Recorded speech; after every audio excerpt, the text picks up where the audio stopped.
para dar paso ahora sí a la definición del concepto de magnanimidad.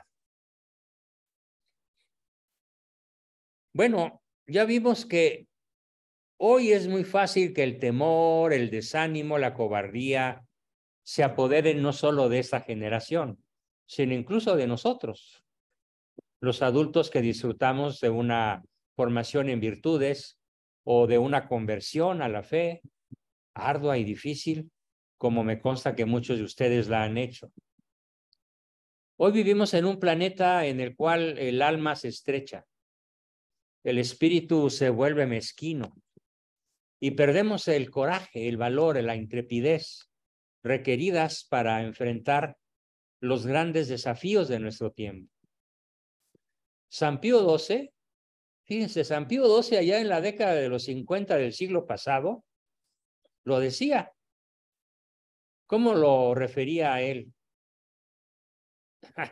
Decía literalmente, hoy sufrimos el cansancio de los buenos, el cansancio de la gente buena. Y hoy podríamos hablar de algo todavía peor. ¿Qué es lo opuesto a la magnanimidad? Lo opuesto a la magnanimidad es la pusilanimidad. En la cumbre tenemos la magnanimidad, en el abismo tenemos la pusilanimidad. Tenemos un mundo pusilánime. Sobre todo, los más pusilánimes son los buenos, los buenistas, los que ven el error y no se atreven a combatirlo, no se atreven a denunciarlo, porque no están preparados en su ánimo magnánimo, no están magnamente preparados para combatir al mal. Entonces, por eso hoy es más necesario que nunca ahondar en el contenido de esta tan hermosísima como preferidísima virtud de la magnanimidad. ¿Por qué? Porque la vocación de grandeza es una constante de la historia. Los mejores seres humanos, hombres y mujeres, han experimentado la fascinación de la magnanimidad.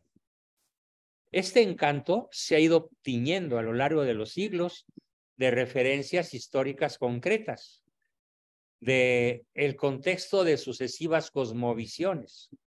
Comenzaré por presentar una cosmovisión brutalmente errónea, y es la de Friedrich Nietzsche, el filósofo que aspiraba a ser Dios, y como lo decía yo el lunes, lo repito, que decía, Dios no existe, pero en caso de que existiese, ¿cómo soportar no serlo yo, Dios?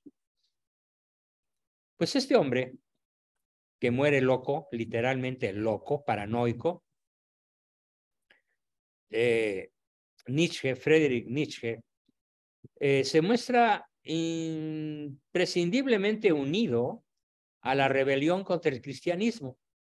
Podríamos decir que él encabeza en el siglo XIX una oleada de filósofos rebeldes contra el cristianismo. Pero la acusación de Nietzsche contra el cristianismo es muy peculiar.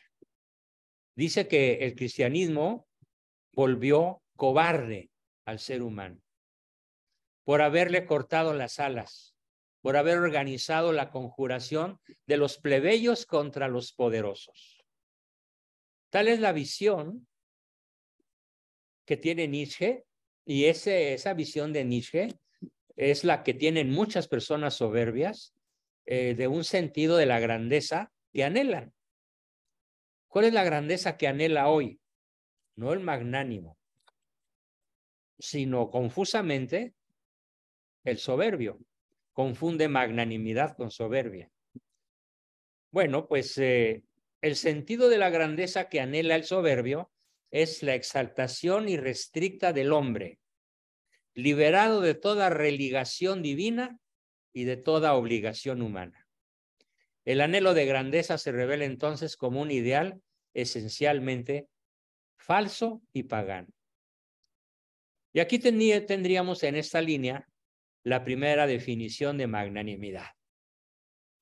Es la disposición natural y habitual a estar anhelando la grandeza. Repito, magnanimidad es la disposición habitual de la persona que está aspirando siempre a la grandeza. Bueno, viene a colación, y lo diré, el lema de mi prepa, de mi preparatoria, en latín, que decía, quod melius illac, traducción al castellano. Es un imperativo, buscar siempre lo mejor, aspirar a lo grandioso, pero no en el sentido soberbio de Nietzsche, en donde se rompe toda subordinación a Dios y toda subordinación humana. No. Aquí vamos a exponer, entonces, en esta serie de sesiones que hoy comenzamos, lo que es la virtud de la magnanimidad desde una cosmovisión católica. Para lo cual seguiré especialmente a mi autor favorito, Santo Tomás de Aquino, quien ha sabido asumir de manera admirable la doctrina clásica de los griegos sobre esta importantísima virtud. Así como lo mejor, también me voy a valer de ello, del pensamiento bíblico, de las aportaciones de los padres de la Iglesia, que es la patrística, y de una cultura que no tiene parangón con sus personajes magnánimos, y es la cultura medieval, la del medioevo, tanto del bajo medioevo como del alto medioevo. Ahí estamos abarcando aproximadamente, cuando menos, unos 12 siglos. Vamos a ver entonces la magnanimidad como virtud. Y comencemos hoy, antes de ir a terrenos más profundos, cómo la veían los griegos. Porque definitivamente, sobre todo en las personas de Sócrates y Aristóteles, se alcanzaron cumbres extraordinarias en el concepto de la magnanimidad. Vamos a ver entonces cómo fue entendida la magnanimidad en el mundo griego, para después concentrarnos en la enseñanza tomista, es decir, de Santo Tomás de Aquino.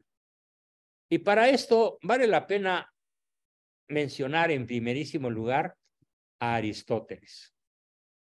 Él fue el primero que elaboró, un poco menos de 4 siglos antes de Cristo, una notabilísima descripción de esta virtud. Especialmente lo describe en su libro Ética a Nicómaco, o Ética Nicomaquea, es el mismo libro, nada más que en distintas traducciones. Y en este libro, Ética a Nicómaco, Aristóteles nos ofrece un penetrante retrato del hombre y de la mujer magnánimos, en el que puso todo su poder de seducción. Sí, porque Aristóteles dice que los espíritus predispuestos favorablemente a esta virtud se dejan seducir por la tremendamente poderosa atracción de la magnanimidad. Aristóteles describió esta virtud con espíritu de fiesta y le prodigó epítetos sonoros y grandiosos, semejantes a los que Homero utilizaba para referirse a los dioses, o a las hazañas de Héctor, o de Aquiles, o de Príamo, o de la mismísima Helena. Esas palabras grandilocuentes, esas palabras preciosas, que para aquel que haya leído la Ilíada, la Eneida, la Odisea, le va a resultar natural y lógico lo que estoy diciendo, son las mejores palabras para describir en primera instancia dentro de la cultura griega lo que es la magnanimidad. ¿Sí? También podríamos decir que otro personaje griego, un gran poeta llamado Píndaro, utilizaba un lenguaje muy especial para describir las hazañas de los vencedores en las Olimpiadas. Se ha dicho que este retrato, hecho por Aristóteles y por Píndaro y por Homero, pinta de la mejor manera lo mejor del hombre y de la cultura de Grecia. En el nombre mismo de la virtud tenemos su definición. Fíjense, son 3 vocablos: magna, anima. Traducción: alma grande, alma grandiosa, alma que aspira a lo máximo. Quod melius illac, como nos invitaban nuestros mentores en el Instituto Patria. Aspira siempre a lo grandioso, aspira siempre a lo mejor. Aristóteles encuentra una primera aproximación y dice así, cito a Aristóteles literalmente a partir de su libro Ética a Nicómaco. La magnanimidad es la característica de las almas superiores, que sueñan con lograr lo óptimo, que se saben dignas de lograr cosas excelsas. Vean qué belleza. O más exactamente, continúa Aristóteles, es magnánimo quien aspira a lo que es grandioso en todas las cosas. En los 5 órdenes de la existencia, en lo ecológico, en lo biológico, en lo psicológico, en lo social y en lo espiritual, el hombre magnánimo aspira a lo excelso, a lo magno, a lo que para muchos mediocres, o mejor dicho, para la totalidad de los mediocres, será siempre inalcanzable. El objeto principal de esta virtud es el de las cosas grandiosas. ¿Y qué es lo que encubre esta virtud en el objeto anhelado? ¿Qué es lo que el magnánimo busca en el fondo de su alma? Aristóteles contesta sin vacilar: el honor. El honor. El honor y la gloria. Sí. En la ética Nicómaco, las cosas grandiosas se refieren a los bienes exteriores, y el más grande de los bienes exteriores es, en la cultura griega y en cierta forma todavía en la nuestra, el honor. Ser un hombre de honor, ser una persona honorable. Claro, esta palabra es utilizada en el Senado de la República y en la Cámara de Diputados de la manera más impropia e inadecuada para referirse al honorable señor diputado, porque de honorable no tiene nada. Sobre todo cuando se ponen a legislar, como ya es un hecho, contra la vida en cualquier momento del embarazo, incluso a término. ¿Dónde está ahí la aspiración a lo grandioso? ¿Dónde está ahí el honor? ¿Dónde está ahí la gloria? Son aniquiladas por pusilánimes, que es el colmo de la cobardía y el lado opuesto de la magnanimidad. Continúa Aristóteles, puesto que es el bien ofrecido a los dioses, el honor, este bien acompaña a las más altas dignidades, porque es el bien que recompensa las más nobles acciones. El honor y la gloria, la honorabilidad. Por eso se habla de palabra de honor. Y la palabra de honor no está circunscrita al género masculino. Por eso Aristóteles no habla aquí del varón, habla del hombre, con H mayúscula, del antropos griego, es decir, del ser humano. Claro, yo opino, esto ya continúa por mi parte, que debemos añadir que para Aristóteles el honor no es un fin, porque entonces no sería virtud. Fíjense, es un resultado. Yo quiero hacer algo grandioso y lo logro. Y el honor y la gloria que me concede quien observa la realización lograda por ti, por mí, por nosotros, es el honor. ¿Pero qué busqué? ¿El honor o hacerlo grandioso? Busqué hacerlo mejor, busqué hacerlo grandioso, no busqué la gloria, porque si busqué la gloria, se llama vanagloria. Y entonces no es una virtud, es un vicio. Un vicio que se cuela por la puerta de atrás en el ánima del soberbio. Por eso debemos relacionar necesariamente la virtud como el fin de la persona honorable, de la persona que aspira a lo máximo. Es, en cierta manera, el galardón de la virtud, un galardón que viene de afuera, de la gente de bien. Cuando nos dice, qué grande eres, qué bien lo hiciste, qué hazaña tan extraordinaria, qué maravillosa obra coronaste. Me acuerdo de manera muy especial de cuando Beethoven estrena, ya totalmente sordo, estrena su 9ª sinfonía en el principal teatro de Berlín. Dirige su sinfonía de una manera magistral, compositor y director.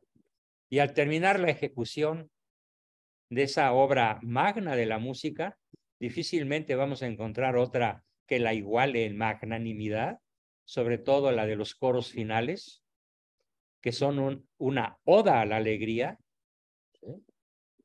Toma la letra de esta poesía de la oda a la alegría para construir, para generar su obra magna, la 9ª sinfonía.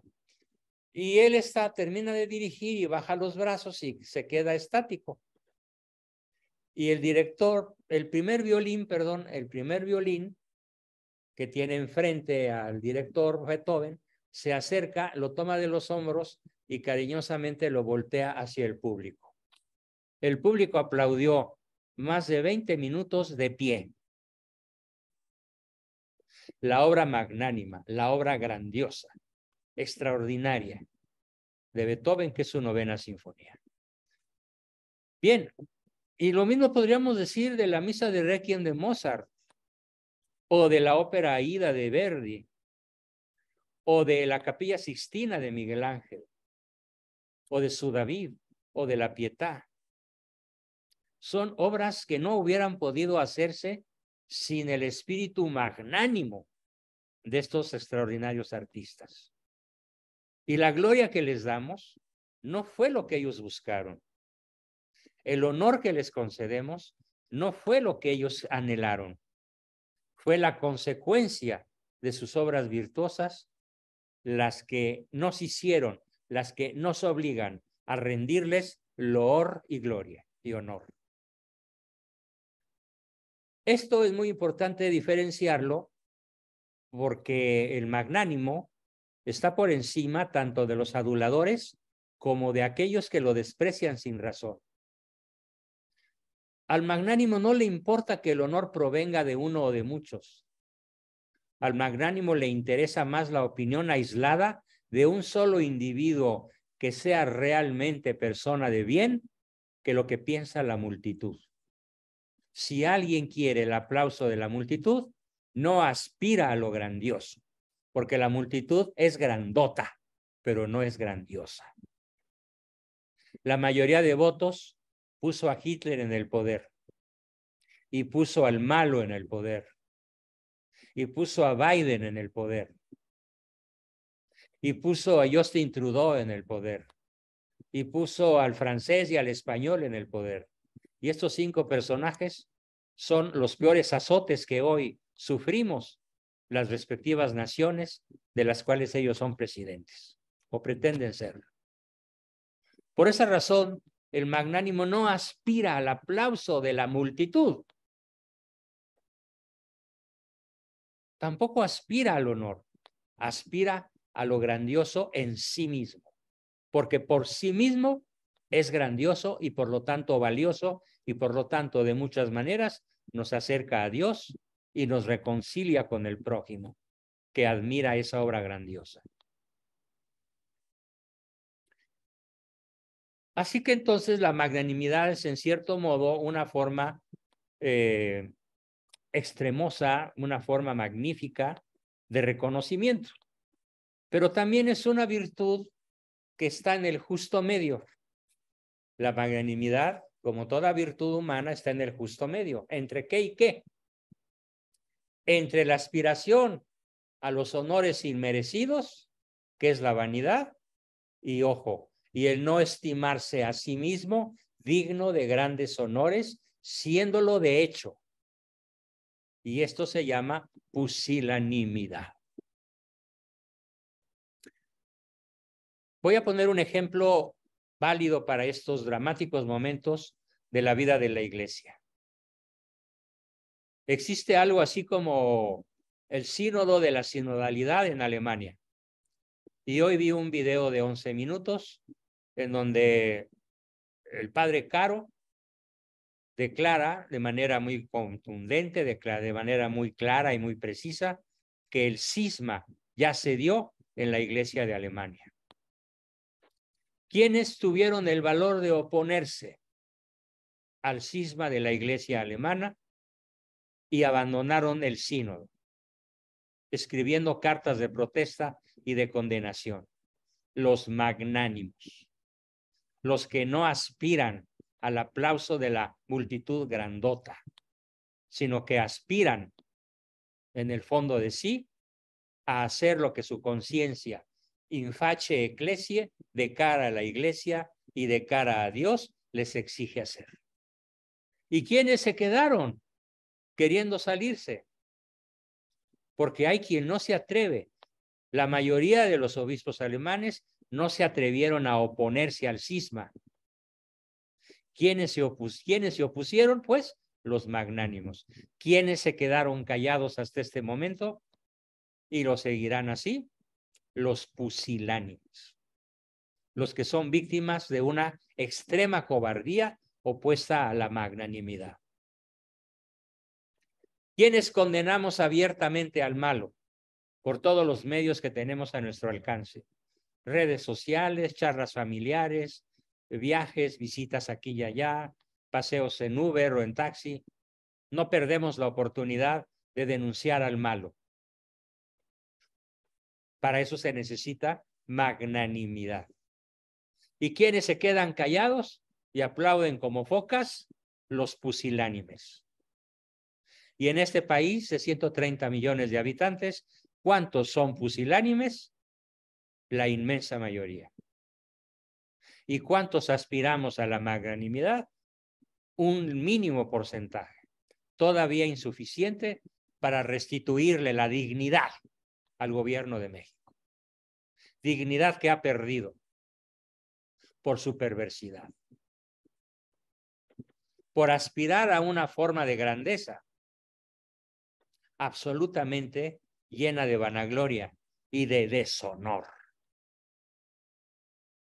Creo que el ejemplo de México, el ejemplo de Argentina, el ejemplo de Bolivia, el ejemplo del mismo Chile, no se diga de Venezuela o Nicaragua, es la aspiración a lo grandote, a lo monstruoso, a la vanidad. Aspiración ínfima de los espíritus pusilánimes, que no se atreven a ir contra lo que hoy se llama corrección política. ¡Qué horror! Por un lado, y qué honor por el otro.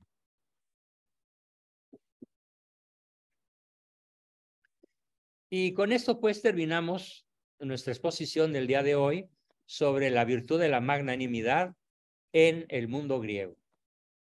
Claro, esta exposición estuvo muy llena de mis propias opiniones personales, de mi propia experiencia sobre el tema, y la próxima sesión continuaremos de inmediato con la magnanimidad según Santo Tomás de Aquino y toda la visión sobre este maravilloso tema de la Iglesia Católica, tanto a lo largo de la historia como en sus más conspicuos y magnánimos personajes.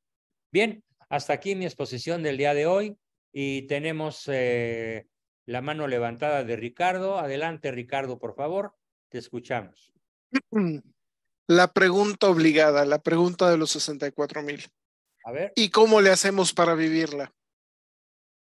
haciéndola. Detesto esa respuesta, pero bueno, le A ver, espérame, agradeceré no, de es que es muy sobremanera que le... simple. ¿Qué te quise Ya decir? la vivimos. No, espérame, ¿cómo aprendes a nadar? Pues tírate a la alberca, aunque no sepas nadar, y no vayas a estar como aquella señora que en uno de mis múltiples viajes a Acapulco de hace muchos años, cuando mis hijos eran pequeños, me tocó ver a una señora que tenía a sus 5 renacuajitos en torno a ella, sin meterse al agua de la alberca. Y yo le pregunté, ¿y por qué sus hijos no nadan? Y me dijo, lo que es que mientras yo esté viva, no los expondré al peligro de meterse a una alberca. ¡Ah! Literal. Entonces, ¿cómo aprendemos a ser magnánimos? Tírate a la alberca y sé magnánimo en esos momentos. Aún en la alberca hay un profesor que te enseña lo primero de nadar. Si no, te ahogas, te vas hasta el fondo. Claro, pero ahí estaba la mamá y la mamá sí sabía nadar. Ah, bueno, pero ahí la mamá sí fue una... Era pusilánime. Sí. Además, la alberca parecía el filetero, estaba llena de usuarios. Ningún chiquillo se hubiera ahogado. Pero así es la pusilanimidad. No es que cómo le hago, es que no sé por dónde empezar, es que no me atrevo, es que no se me ocurre nada. Haz una acción magnánima ahorita, hoy. Por ejemplo, cuando alguien se siente mal, ¿qué es la magnanimidad? Yo lo he dicho muchas veces y lo repito ahorita. No esperes a hacer el bien para sentirte bien. Haz el bien y así te sentirás bien. Aunque ahorita te sientas mal. Bueno, me acabo de escribir, pero eso es otro punto. El chiste es, ¿puede ser algo un poquito más concreto de cómo ser magnánimo? Sea magnánimo y explíquelo. Déjame tomar un traguito de agua. No se preocupe, Doc. Otra cosa, mirar. Bueno, a ver, espérame. Ya lo hice. Antes de venir a la sesión, yo estaba cómodamente tirado en un sofá y me ganó el sueño. Después de un descanso como de hora y media, después de rezar el Santo Rosario, mi esposa me tuvo que alertar. Papito, ya es hora, ya, levántate. Y en esos momentos dije, chin, qué flojera. Qué rico está aquí. Y empecé a pensar, ¿qué les digo? No, pues no les digo nada. Por si voy a hablar de magnanimidad, pues hago un acto magnánimo y doy la sesión. Y aquí estoy. Lo decidí. Sí me costó uno y la mitad del otro, ¿eh? Ojo. Porque además un ojo me brincaba y un ojo casi no veía. Tuve que pasarme una servilleta, bueno, un Kleenex con saliva para recuperar la visión del ojo izquierdo. Así, haciendo cosas es como vamos adquiriendo hábitos. Así de concreto, Richard. Ahora, naturalmente, yéndome a una respuesta más profesional, te puedo dar seis tips. Los cuales estoy apuntando. Muy bien, ahí les van. Primero, repite una acción magnánima aunque no lo sea del todo. Repite, repite y repite y repite esa acción hasta que sea un automatismo. Primer tip. Segundo tip, procura hacerlo de modo rítmico. Todos los domingos a determinada hora, todos los días a determinada hora. El segundo tip es que si lo hacemos rítmicamente, vamos acostumbrando al organismo a que a cierta hora, de manera autónoma, nos recuerde lo que hay que hacer. Se llama la ley del ritmo. Ok. Tercer tip. Enamórate de la vida de algún santo, de algún héroe, de algún personaje magnánimo. Santa Caterina de Siena. Yo no he perdido mi fascinación desde muy joven por un personaje muy poco conocido en el mundo actual, y me refiero a Don Alejandro Magno. Magno. Alejandro el Magnánimo. Acabo de ver hace unos días, porque lo busqué, el mapa de sus conquistas. Para que tengan una idea, el territorio heredado por Alejandro a los 18 años era un territorio del tamaño del estado de Tlaxcala. Al terminar su vida y entregar el poder a sus 4 generales principales, el territorio dominado por Alejandro era desde Centroamérica hasta la frontera con Canadá. 5 millones de kilómetros cuadrados. Pero lo más magnánimo y lo más grandioso de Alejandro es que no fue un exterminador, fue un creador de razas. Él cazaba a las mujeres de los lugares por donde iba ganando la guerra, a veces con tratados de paz muy inteligentes, llenos de diplomacia, y entonces generaba mestizaje. Podemos decir que todas las naciones por las que pasó Alejandro son naciones mestizas. Si tomas como punto de partida la actual Grecia y te vas hacia el lejano oriente, llegas a la frontera de la India. Y la franja conquistada por él es como un embudo que se va haciendo cada vez más grande. En toda esa franja hoy hay pueblos mestizos. Una revoltura extraordinaria y riquísima de razas. ¿Gracias a quién? Alejandro. Además llevó el arte, la música, la literatura, la poesía y también el arte de la guerra, porque también hay un arte para hacer la guerra, no es enchilame otra. Esa es la tercera. Consíguete un personaje al que admires y al que te llene de curiosidad conocer los detalles de su vida. Otro personaje que a mí me pica muchísimo la curiosidad y lo he estudiado, puedo decir que a fondo, pues es mi santo tocayo, San Juan Bosco. Me impresiona de él una fe de un nivel de magnanimidad verdaderamente asombroso. Él necesitaba una enorme cantidad de dinero para construir su obra. Y faltando unos minutos para que hubiera una especie de deadline, una especie de fracaso irreversible si no conseguía esa cantidad gigantesca de dinero, le llegó. Él esperaba que le llegara. Tenía esa fe de que si era obra de Dios, tendría a su alcance los recursos necesarios para hacerla. Solo un alma grande puede confiar en Dios de esa manera.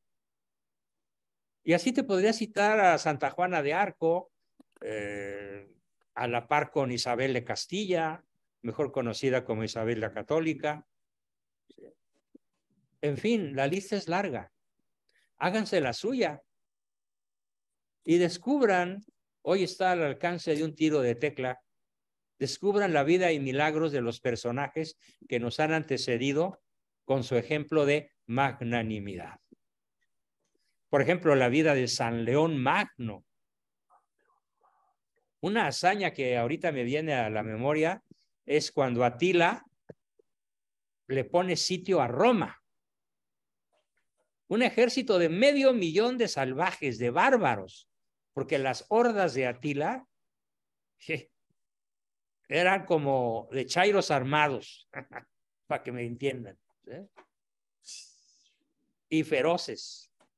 El único rasgo que no tenían las hordas de Atila eran que no eran caníbales, pero eran destructores. Cercan Roma, le ponen sitio a Roma. Y sale el Papa San León Magno a platicar con Atila. ¿Y qué creen que hizo Atila? ¿Alguien sabe qué hizo? Se retiró. Se retiró. ¿Qué le dijo? Nadie lo sabe. San León nunca lo explicó. Guardó un silencio magnánimo. Algunos historiadores le atribuyen a la grandiosa acción de San León el hecho de que a lo mejor a su lado estaban un par de arcángeles armados, ¿no? Y que dieron alguna muestra de su poder, pero eso es una suposición. En realidad no es un hecho conocido. El hecho es que con su sola presencia ahuyentó a un ejército de 500,000 de hombres, dispuestos a entrar a Roma a sangre y fuego, o a saco, sangre y fuego. En fin, esa fue el tercer tip. El cuarto tip, ambiéntalo con imágenes, con libros, con música, para expresar la magnanimidad de forma grandiosa. No hay mejor autor que Wagner.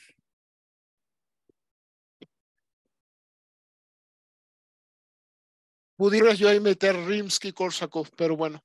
Ya me parece un autor decadente. Es un autor dodecafónico, no es un autor cromático. Por eso a mí su música me rechina en las orejas, la verdad. También que me caía, doctor, también que... Pues por gusto se rompen géneros, ¿no? Definitivamente no. No pasa por mis oídos educados por Verdi, por Beethoven o por Wagner. El Anillo de los Nibelungos es una trilogía fantástica. Escuchen, la música de Wagner es grandiosa. Entonces ya no le menciono a Khachaturian. Bueno, te diré que me cae bien Khachaturian porque es un autor autóctono. Es un intérprete genial de la música autóctona rusa. Pero Stravinsky no. No, no, yo no dije Stravinsky. Dije Rimsky-Korsakov. Es distinto. Stravinsky yo tampoco lo... A ver, Rimsky-Korsakov escribió Sherezada, ¿verdad? Sí, claro. Magnífica obra, Sherezada, magnífica. Ah, entonces estamos hablando bien. Sí. Fíjate que escuché mal, ¿eh? Yo pensé que te referías a Stravinsky. Y resulta que no.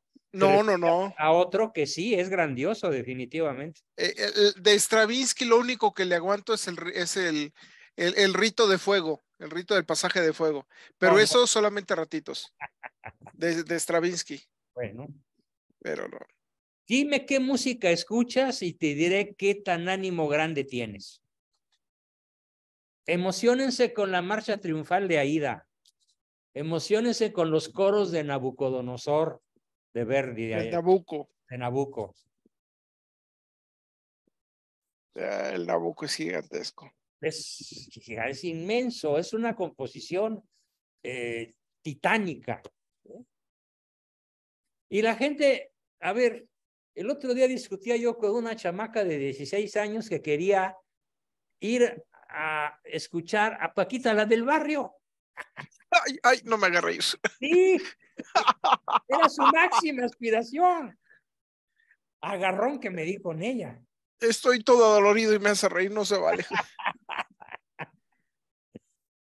Por supuesto, tuve el apoyo de su mamá, que es mi alumna, y logramos disuadirla de que pues, tuviera dignidad y no fuera a embarrarse con la Paquita, la del barrio, ¿no? Ay. Ay, híjole. Así de perdidos andan los chavos de ahora respecto de las cosas verdaderamente magnánimas de las que podemos disfrutar, ¿no?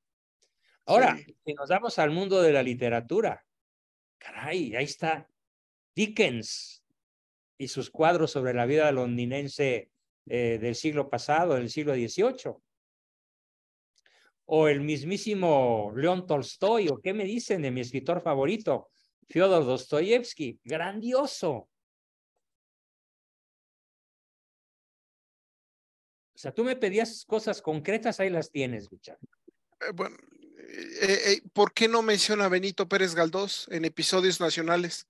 No me gusta porque no es de derecha. Benito Pérez Galdós apesta a comunismo.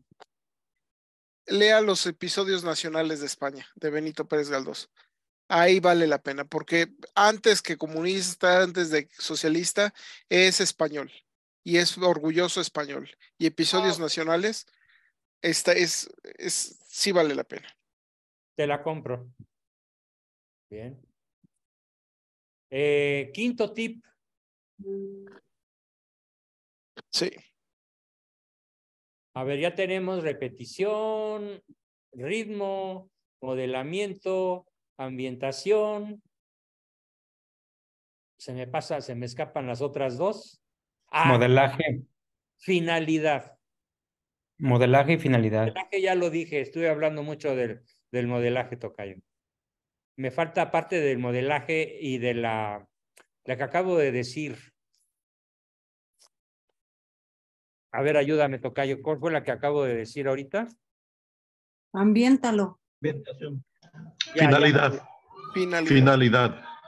¿Con qué finalidad? A ver, Aristóteles lo acaba de decir, bueno, lo acabo de decir yo al explicar la visión aristotélica de la magnanimidad. Quod melius illa, Ricardo, persigue siempre lo mejor. Vas a barrer, pues barre de la mejor manera posible. Vas a cocinar, pues cocina de la mejor manera posible para agradar de la mejor manera posible a tus mejores comensales. No voy a salir nunca de la cocina. Ya no sería magnánimo, ya sería esclavitud. Acuérdate, la magnanimidad es una virtud de justo medio. O sea, no aspiras a lo que no puedes aspirar porque no tienes ni talentos, ni conocimientos, ni recursos para aspirar a ello, y tampoco te minimizas, que sería el pusilánime, como los obispos alemanes que no se atreven a contradecir el cisma. Y solo me faltaría una ley, tocayo, ¿cuál sería? Te las voy a decir, es la de ambientación, predisposición, finalidad, la ley del ejercicio, la ley del ritmo o periodicidad, ¿Sí? la ley del efecto y la ley del modelaje. Esa fue la que me faltaba. Muy bien, ya me diste el tip, tocayo, gracias. La sexta ley que me faltaba es la ley del efecto. También yo la he denominado por mis pistolas como la ley del golpe rápido. ¿Qué significa esto? Que si vas a hacer algo grandioso, algo magnífico, algo bueno, y no nada más algo bueno, sino algo magníficamente bueno, hazlo hoy mismo antes de medianoche. Haz algo que truene, algo que se vea, algo que se escuche, algo que cause un efecto tal. Bueno, contaré 2 hechos históricos de la política mexicana. Tuve conocimiento a través de un periodiquito de la UNAM de que Salinas de Gortari recibió estos mismos tips de un psicólogo conductista que le dijo, entre otras, bueno, las 6 leyes que acabo de mencionar, pero sobre todo le dijo, haz algo que de mucho tronido, pero ya, hazlo. ¿Alguien se acuerda qué fue lo que hizo Salinas? La quina. El quinazo, exactamente. Y otro, metió a la cárcel el que siguió, Zedillo. ¿Qué hizo Zedillo? Meter a la cárcel al hermano de Salinas. Y así legitimaron su poder con un tremendo manotazo sobre la mesa. Esa es la ley del efecto. Si tú quieres lograr algo y lo haces ahorita, lo empiezas de inmediato, es muy probable que logres hacerlo.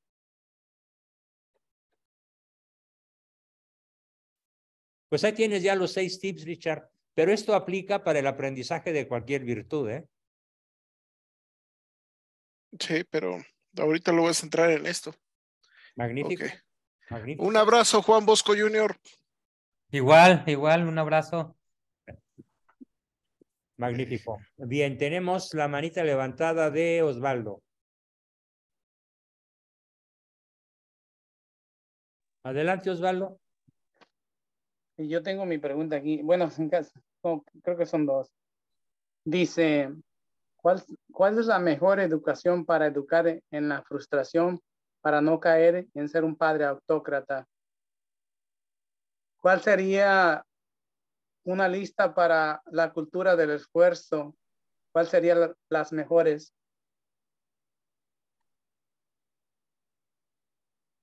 En el primer caso, a ver, repite tu pregunta. ¿Cuál es la mejor educación para educar en la frustración para no caer en ser un padre autócrata? Ah, pues es muy sencillo. Lo expliqué y lo repito. Cada vez que a uno de tus hijos le digas no, no lo grites, no te enojes, no te molestes. Que el no sea no con una suavidad exquisita y con una firmeza indoblegable. ¿Qué pasa si lo hacen? Castigo, consecuencia, con dolor, ¿Qué pero tipo sin de ira. castigo? Consecuencia con dolor, pero sin ira.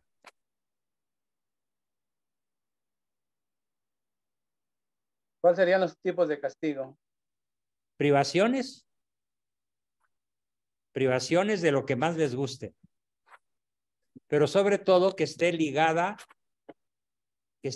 la consecuencia a la acción delictiva, por así llamarlo.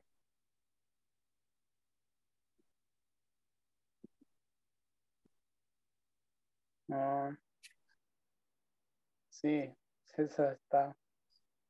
A ver, un ejemplo muy sencillo que una vez aplicó una mamá desesperada porque los chamacos no querían tender su cama y eran 6 chamacos y ella no tenía servidumbre ni marido ni nadie que le ayudara. Entonces ella quería que sus hijos tendieran sus camas y por como nunca lo hacían, ella lo hacía. ¿Sabes cómo se resolvió el asunto? Muy fácil. Ella nunca volvió a tenderles la cama. Nunca. Incluso aunque estuviera mojada de orines, aunque hubiera sábanas que ya tenían un mes, aunque hubiera piojos, estoy llevando las cosas al extremo, mamá dejó de tender las camas. Fue la única forma como ellos empezaron a hacerlo. Sí. Se he quitado muchas privacidades, muchas cosas, pero eso me ha traído desacuerdos. ¿Y qué? ¿No seas papá de algodón?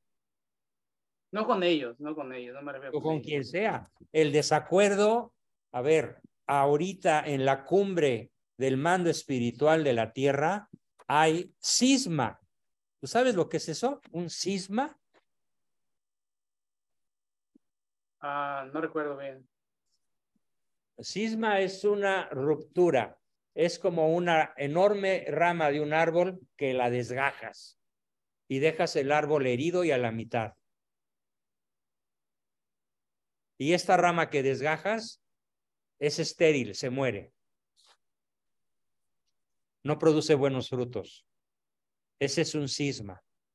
Ya hubo un cisma en 1521 con Lutero y esta semana se concretó otro cisma de ese tamaño. Hay desacuerdo. En la cúpula del mando espiritual hay desacuerdo. Por eso Cristo dijo, yo no vine a traer la paz sino la guerra. Y obviamente no se refiere a cómo lo interpretan los protestantes gringos, que fueron y corrieron a las armerías a comprar rifles de alto poder porque Cristo dijo que no vino a traer la paz sino la guerra. Perdón por lo que voy a decir, pero bola de imbéciles. La guerra se refiere a que cuando tú predicas el bien, el mundo te va a rechazar, tu familia te va a desconocer, tus hijos se van a rebelar, tu esposa te va a abandonar. Pero si permaneces magnánimamente en el bien, lograrás tu salvación y muy probablemente también la de aquellos que estuvieron en desacuerdo contigo. Pero tienes que ser magnánimamente resistente. Creo que ahí he fallado. Ahí está tu falla. Ahí está tu falla. Más porque entramos mucho en desacuerdo con mi... Y cuando entran en desacuerdos, aquí mi querido Osvaldo se le hace corazón de pollo. Sí me ha causado bastante. ¿Bastante qué? Bastante frustración. Sí, causa mucha frustración que no hagan caso de lo bueno. Pero si tú persistes, al final vas a triunfar. A veces, lo que sí caigo muy fácilmente es a veces que pierdo la paciencia y empiezo... Esa es tu metida de pata fundamental. Porque el que se enoja pierde. Aunque tenga la razón. A veces, algunas veces quito algo y la prole viene y cede. Entonces, ¿quién metió la pata? ¿Ellos o tú? Si tú cedes, tú eres el que te equivocas. No, no. Eso fue lo que dijiste. Yo cedo, dijiste. No, me equivoqué. La prole cede, dije. No, yo no, me equivoqué. Ok. No, yo no. Yo me mantengo firme en las cosas y ya estoy firme cuando digo no es no y sí es sí, o digo a lo mejor, déjame pensarlo. Ok, es válido. Pero cuando yo digo es no, la prole viene y da la luz verde. ¿Quién da la luz verde? La señora, ¿no? Exacto. Pues ya te dije, ya lo hemos platicado, tienes al enemigo en casa. Sí, estamos. Fuimos a un retiro hace poco, no te lo había dicho. ¿No? Y sí, cambiaron muchas las cosas. Para bien. Sí. Me alegra mucho, me alegra mucho. Qué bueno, es una excelente noticia. Después le platico un poquito en ¿Cómo brevedad. no, Osvaldo? Ahí me cuentas por el chat personal. Déjame terminar la otra. A ver, no, ya está. La pregunta que me hiciste, ya te la contesté. ¿Va con las dos? Obviamente, la segunda está implícita en la primera. Oh, muy bien. Bien, tenemos a Luis Freddy. Adelante, Luis Freddy. Doctor, buenas noches. Bueno, gracias por el tema de la magnanimidad. Y me lleva a mí también está haciendo la vida de Alejandro Magno, y ahí hay un tema, ¿no? De que como cuando venció el ejército persa, que era una proporción de 3-1 más o menos, con 40.000 soldados, él pudo vencer a 120.000, ¿no? Con una táctica que inclusive es estudiada hasta hoy día, ¿no? Hasta por los estrategas.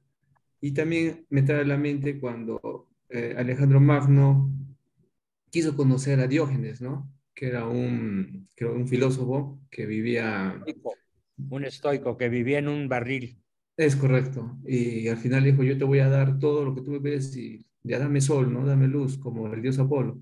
Eso no lo puedo hacer. Entonces, y deja que el sol me caiga, ¿no? Entonces, y le dio literalmente la historia dice que le dijo, pídeme lo que quieras.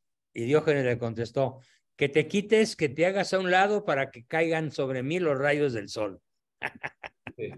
Es correcto. Y también hay, Juan Bosco, entiendo yo que la magnanimidad va por un tema de que la magnanimidad, el ser magnánimo. Magnanimidad. Ya, el ser magnánimo no implica que uno tenga una cierta categoría, un cierto estatus, porque me viene a la mente el tema de un santo, ¿no? Un santo peruano, San Martín de Porres. Él llegó a ser santo barriendo, o sea, no fue... Bueno, su acción era magnánima. Es correcto. Y también a veces nos lleva a la mente que también para ser santos necesitamos tener conocimientos eruditos o lo que fuese, pero también ustedes tienen si es tu carisma, si es tu profesión, te obligas a tener erudición. Ujú. Por Pero ejemplo, en digamos, la profesión, el no claro. disponer de datos mentalmente a la mano, si no dispusiera de los datos de los que dispongo, pues no podría hacer lo que hago. Ujú. No, pero yo me refería al hecho de que muchos pensamos de repente en ellos, pero hay un santo también, ¿no? Usted es San Juan Diego, que era una persona, digamos, Bueno, San iletrada. Juan Diego era un indígena Ujú. de bajo nivel social, pero que practicó las virtudes cristianas en grado heroico, Es correcto, es correcto. O sea, es en por un grado tema. magnánimo. Es correcto, sí. Y un tema ya para terminar, otra vez en verano, pienso yo que fue uno de mis aciertos. Tengo mi hijo de 2 años y medio que no quería lanzarse a la alberca, ¿no? Él estaba paradito y no quería, ¿no? Entonces yo literalmente le di como usted dice, ¿no? El empujón. Bien. Le di el empujón, lo saqué al toque, un par de veces hizo eso y ya de ahí le perdió miedo a la alberca, ¿no? Claro, claro. Se Eso es un lanzaba. excelente ejemplo para lo que preguntaba Ricardo. ¿Sí? Sí, Tírate a la entonces. alberca. Bueno, tú, Total, Sí. Luis tenía otros como 5 reemplazos atrás, pero bueno, es cierto. Sí. No hay uno más, tengo un reemplazo más tengo. Pero sí, ¿no? Entonces, y ya le perdió el miedo. Entonces, ahora ya se tira a la alberca, obviamente con nosotros cerca, ¿no? Porque todavía no sabe nadar, no sabe flotar, pero ya por lo menos perdió ese miedo, ¿no? Que antes tenía. O sea, sí, qué chiste, lo aventaste a la alberca vacía. No, pues sí. te quedó planchado en el fondo, ¿no? Bueno, muy bien, Eso sería Freddy. todo, Bosco. Ok, gracias.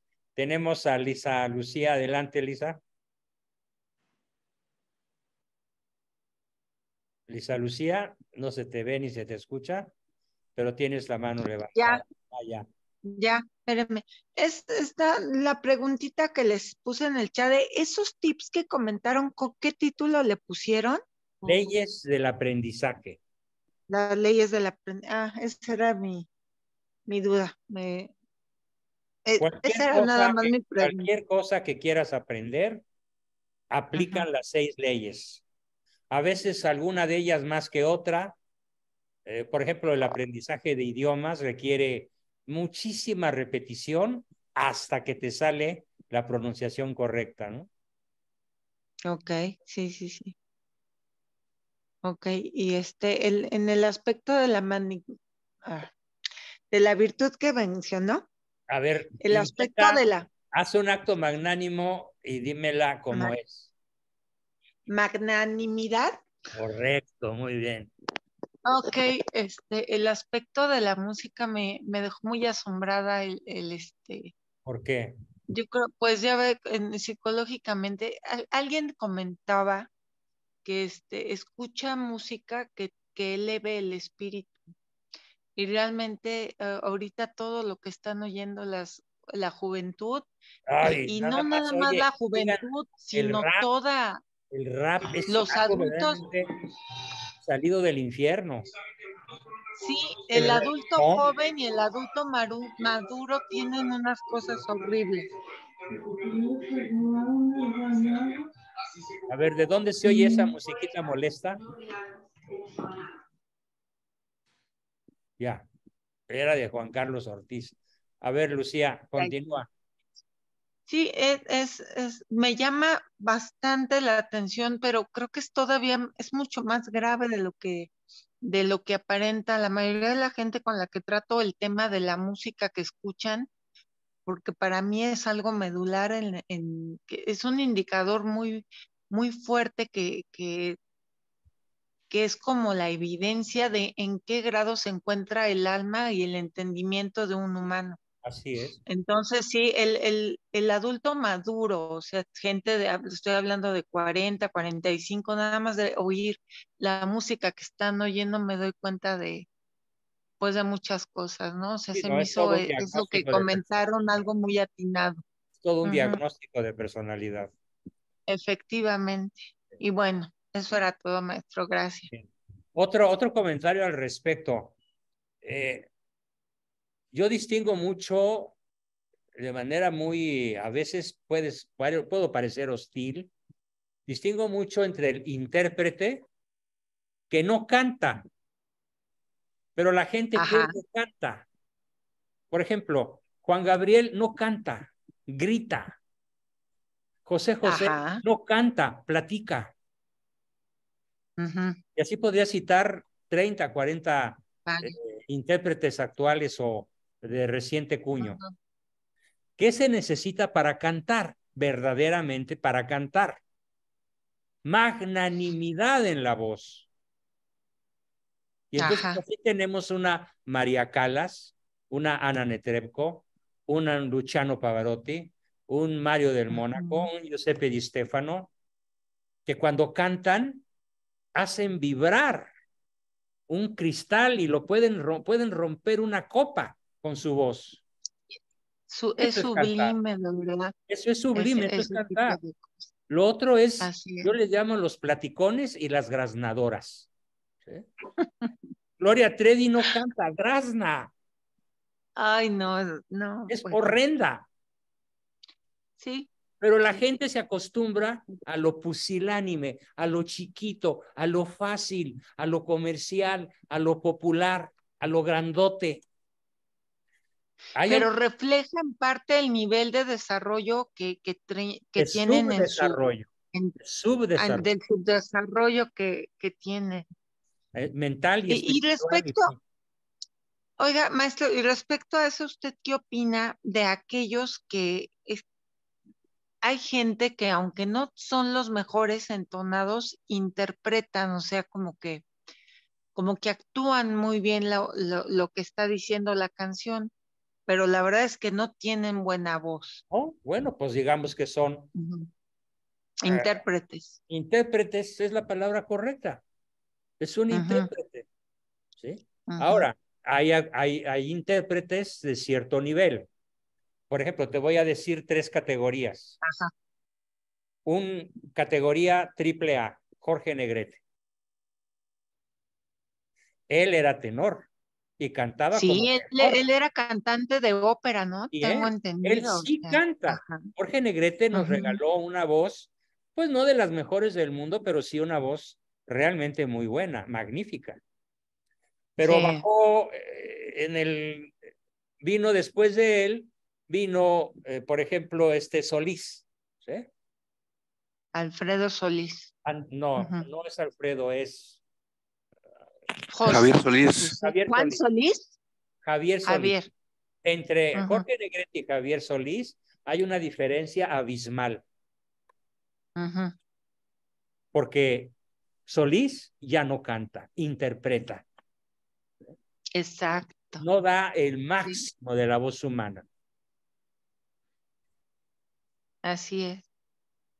Cuando una persona escucha una verdadera voz abierta, magnánima, en todo su poder, en todo su volumen, o en toda su tesitura, en toda su ternura, es una experiencia para la cual el hombre posmoderno ya no está preparado. Dice un autor español, Antonio López Quintás. Antonio López Quintás nos platica de que hoy a la gente común le gusta lo feo. Lo feo. Así es.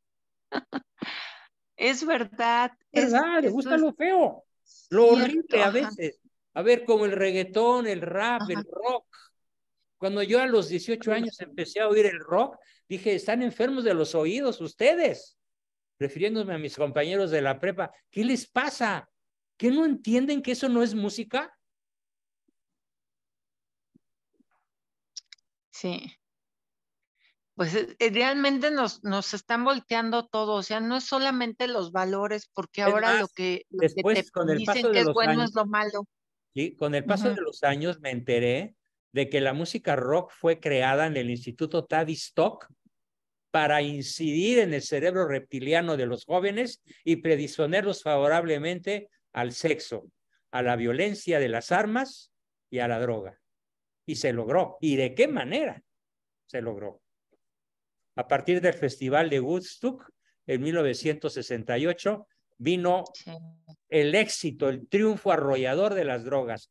Y ahora ahí están muriéndose los gringos los senadores pidiendo invadir México para combatir a los narcos, olvidaron ya que ellos mismos fueron los que crearon la cultura de la droga a través de la música rock, diseñada. El sonido rock está diseñado especialmente para poner en acción la zona límbica, que se llama zona reptiliana, donde está el centro de la agresividad, de la ira, de la furia, de las armas, del sexo sin amor, de la agresividad. Y vaya que lo lograron. Y ahora están pagando las consecuencias de la monstruosidad de los gobiernos de esa época, con cientos de miles de muertos por fentanilo. Sí. Estos senadores dijeron anoche, en un solo año de fentanilo hemos sufrido más muertes que en la Segunda Guerra Mundial y más muertes que en la guerra de Vietnam o en la guerra de Corea. Juntas. Y por eso quieren hacer expediciones a México para perseguir a los narcos, y ojalá lo hagan, ¿eh? Eso no afecta a la soberanía nacional, para nada. No van a quitarnos territorio, van a combatir criminales que en realidad son terroristas. Yo tendré mucho cuidado porque el ejército norteamericano tiene larga historia de asesinar católicos inocentes. Sí, bueno, pero a ver, aquí es láser, es una operación láser. Aún así, yo tendré muchísimo cuidado. Yo estoy de acuerdo en que se haga. Claro que sí. Clamo porque pesquen al hermano del Chapo y al hijo del Chapo y a todos ellos, y van a caer muchos políticos de alto nivel, como Manlio Fabio Beltrones, por ejemplo, que es el capo di tutti capi de las drogas en México. Ya los quiero ver en la cárcel, ya los quiero ver fusilados como terroristas.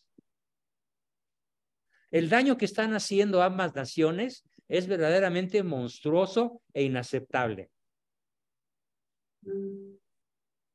Y claro, la prudencia nunca está de más.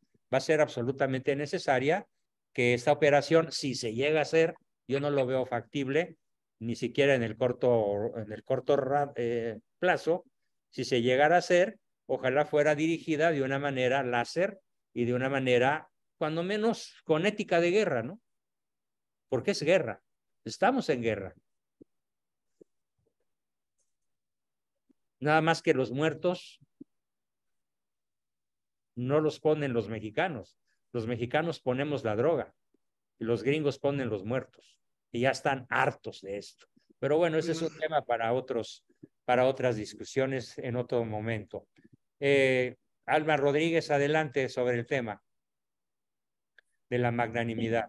Sí, buenas noches, doctor. Sí, mira, algo que podría ayudarnos para la repetición y que trato yo de aplicar es leer los proverbios, ya que son 31 y se puede ir leyendo uno dependiendo del día. Por ejemplo, hoy que es 15, viene en el capítulo 15 también, para quien está afligido todos los días son malos. Eso va con lo que es la pusilanimidad.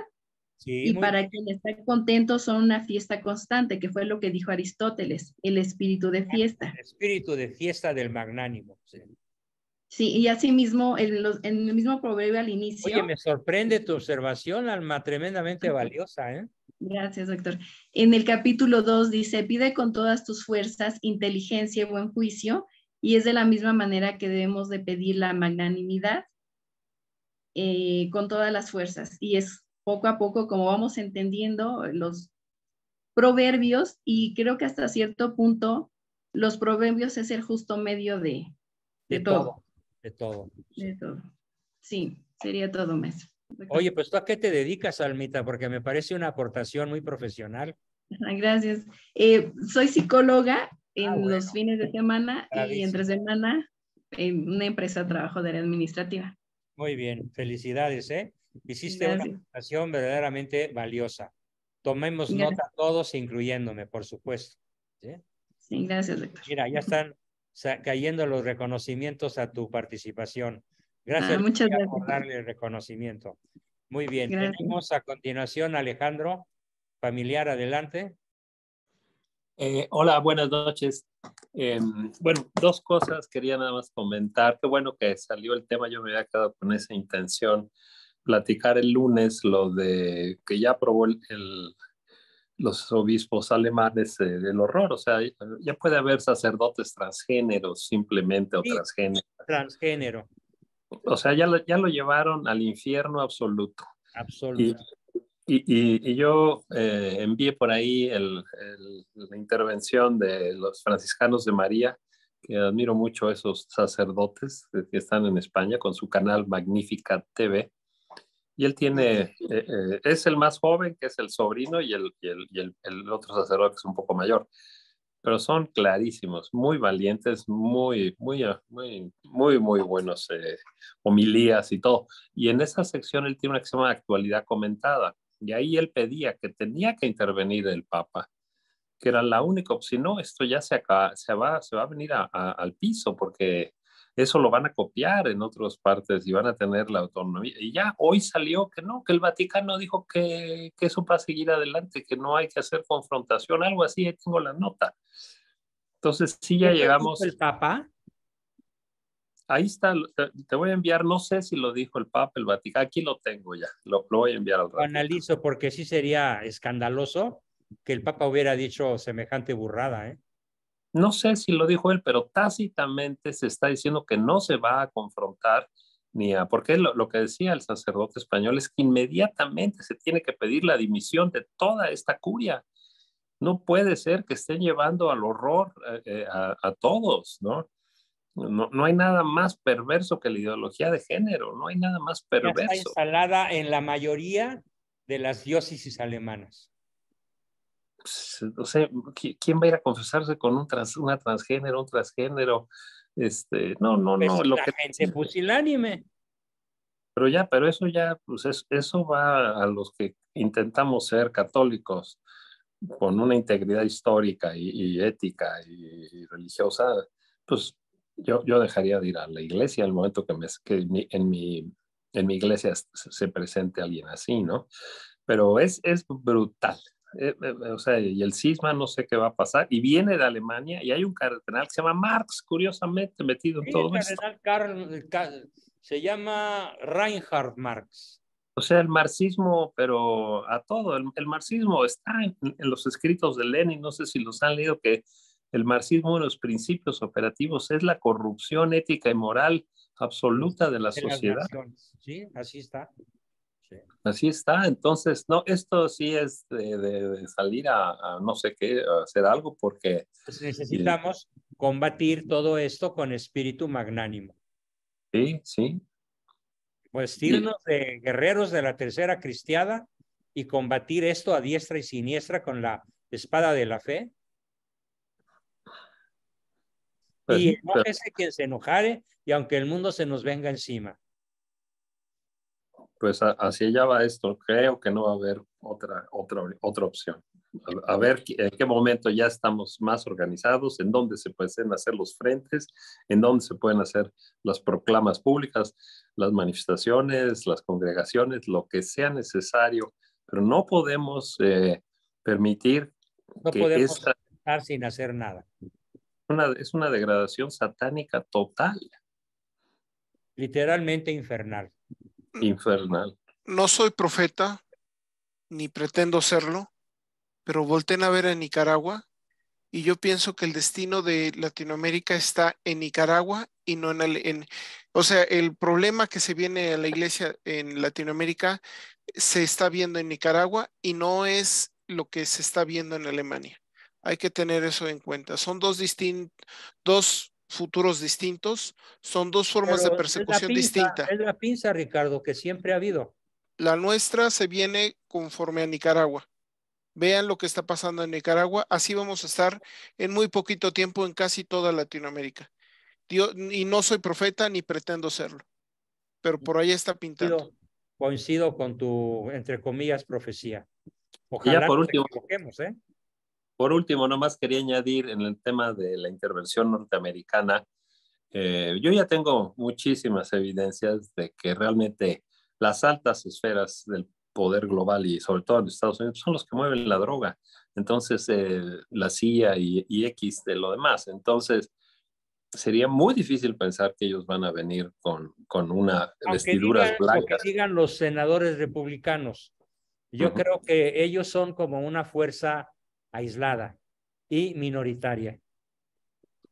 Y también muy infiltrados. infiltrados. Verdaderamente tienen el poder de mando, pues son los sionistas. Sí.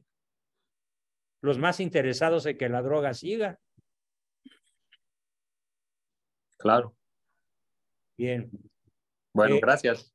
Gracias a ti. Tenemos finalmente la última participante de la noche, Andrea Medina. Adelante, Andreita. Buenas noches, profesor. Buenas noches a todos. Me ha gustado mucho la clase. He tomado nota, creo, de todo. Y yo quería compartirles... Gracias por tu reconocimiento. Muchas gracias. Sí, me ha gustado mucho. Quería compartirles y me di cuenta que sí he mejorado, como se decía, en lo que uno haga, hacer lo mejor que pueda. A mí... Esa es la magnanimidad. Sí, a mí no me gustaba cocinar. Es más, hasta decía, no me hubiera casado si hubiera sabido que tenía que cocinar todo el tiempo, ¿no? Pero ahora yo cocino con gusto, me gusta y es mi momento para demostrarles un poquito más de amor a mis hijos, a mi familia. Me agrada, me gusta. Sí soy un poco acelerada, entonces siempre trato de hacerlo rápido y de repente no sé si lo confunda mi hijo porque el otro día me dijo, ay mamá, pero si no te gusta cocinar, sí me gusta, pero es que tú lo haces así todo rápido, tú te mueves acá, ya, pero sí me gusta cocinar, ¿no? Y yo le expliqué, ¿no? Que sí antes no me gustaba cocinar y sí lo hacía rápido, pero medio molesta, ¿no? Ahora es rápido, pero es diferente, ¿no? Porque yo ya le he agarrado el gusto y es porque los amo a mis hijos, ¿no? Y quiero en esa pequeña acción que dura un par de horas, 3 horas, lo demuestro, ¿no? Trato de mostrarlo. Y bueno, no sé si tenga que ver, pero les quería compartir algo que me ha alegrado mucho mi corazón. Vi en un papelito chiquitito en las letras de mi hijo que decía, mi expectativa para el curso es conocer la vida de santos para inspirarme. Eso le preguntó su profesora de religión y él escribió en su papelito. ¿Qué edad tiene el chamaco? 11. No, bueno. Es una preadolescencia así, augura una brillantísima adolescencia. Sí, y yo lo vi, después que vi el papelito, le digo, mira, Rafaelito. Y me dice, ay, mamá, eso así como que medio avergonzado, que le da pena, ¿no? Ay, mamá, eso era nomás porque estaba preguntando a la profesora. No, enséñale a ser magnánimo y a no tirarse al suelo. Ajá. ¿Sí? Ya, o sea, yo lo que le dije eso. Merece bueno, el honor de tu reconocimiento. Lo que él escribió es magnífico. Sí, eso le dije, pero está muy bien, Rafael. Incluso lo has redactado bien. Y bueno, no encuentro pues el papelito que quería enseñar. Empieza con Santa Rosa de Lima y con San Martín de Porres, ¿no? Sí, el año pasado les he enseñado de San Martín de Porres, yo, y un poquito que estaba averiguando de Santo Tomás de Aquino, no mucho porque yo me imagino que él es genial, pero ahí avanzando con eso. Muy bien. Felicidades, Andreita. Bueno, pues con eso terminamos nuestra magnánima sesión de hoy y nos vemos el viernes. Muchas gracias a todos. Espero escuchar. Quiero terminar la sesión con un pensamiento que nos regala doña Oliva. Oliva escribió esto. Si somos lo que debemos ser, prenderemos fuego al mundo entero. Decía Santa Catalina de Siena, doctora de la Iglesia, gran defensora del papado y proclamada copatrona de Europa por San Juan Pablo II. ¿Sí? Si somos lo que debemos ser, lo máximo, lo grandioso, lo más honorable, lo más glorioso, podemos prenderle fuego al mundo entero. Obviamente Santa Catalina no se refería al fuego físico, se refería al fuego de la fe. Bien, pues muy buenas noches a todos. Espero escuchar su despedida De aquí al viernes, que la pasen muy bien. Estamos en contacto. Buenas noches. Buenas noches. Gracias. Buenas noches. Gracias, doctor. Buenas noches a todos. Muchas gracias. Buenas noches. Bye. Buenas noches, Doctor. Magnífico. Gracias. Gracias por el piropo. Hasta la pronta.